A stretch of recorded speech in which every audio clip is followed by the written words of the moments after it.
Shalom saudara yang dikasihi dalam Kristus. Hari demi hari kita telah belajar lebih dalam tentang karya Roh Kudus dalam hidup kita. Kita telah merenungkan tentang baptisan dan kepenuhan Roh Kudus. Tetapi hari ini kita akan bertanya, bagaimana saya tahu saya sedang dipenuhi Roh Kudus?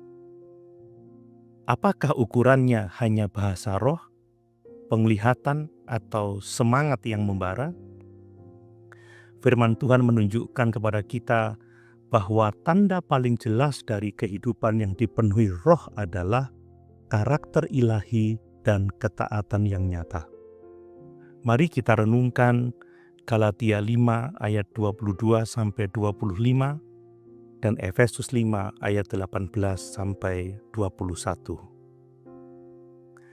Tetapi buah roh ialah kasih, sukacita, damai sejahtera, kesabaran, kemurahan, kebaikan, kesetiaan, kelemah lembutan, penguasaan diri. Jikalau kita hidup oleh roh, baiklah hidup kita juga dipimpin oleh roh.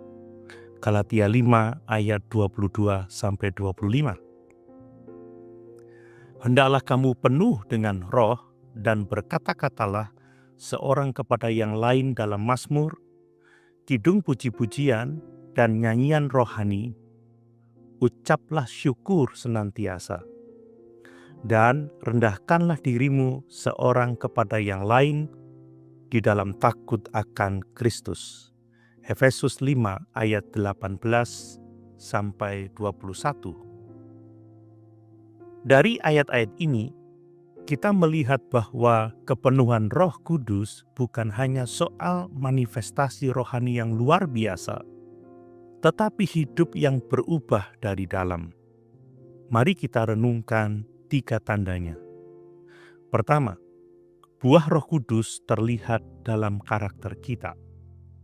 Buah Roh Kudus bukanlah hal yang dikejar secara terpisah, tetapi satu kesatuan, karakter Kristus yang dikerjakan oleh Roh Kudus.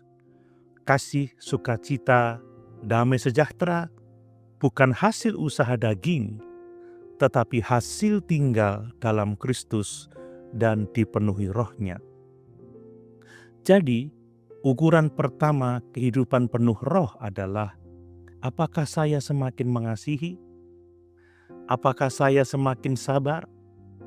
Apakah saya menguasai diri ketika tergoda atau marah? Kedua, kehidupan penuh syukur dan penyembahan. Efesus 5 mengaitkan kepenuhan roh dengan hati yang menyembah dan mengucap syukur. Berkata-kata dalam mazmur, menyanyi, mengucap syukur. Kepenuhan roh membawa kita menyembah Tuhan dalam setiap keadaan. Bersyukur bahkan saat hidup kita tidak mudah. Memuji Tuhan dengan sukacita, bukan keluhan. Orang yang dipenuhi roh tidak hidup dalam kepahitan atau keluhan, tetapi menyembah dan bersyukur. Ketiga, kehidupan rendah hati dan tunduk kepada Kristus.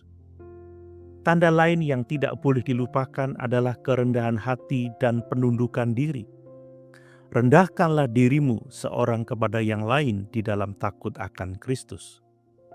Kepenuhan Roh Kudus bukan membuat seseorang merasa superior secara rohani, tetapi semakin rendah hati mau belajar dan bersedia dikoreksi.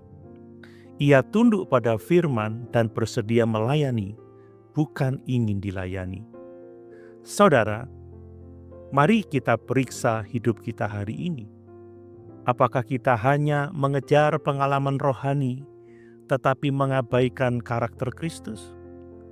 Kepenuhan Roh Kudus bukan hanya pengalaman di altar, tetapi perjalanan setiap hari dalam kasih, kesabaran, dan ketaatan.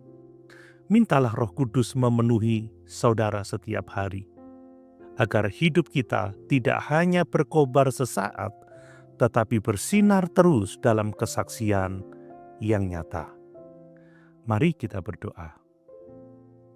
Ya Roh Kudus, kami rindu hidup kami mencerminkan Engkau.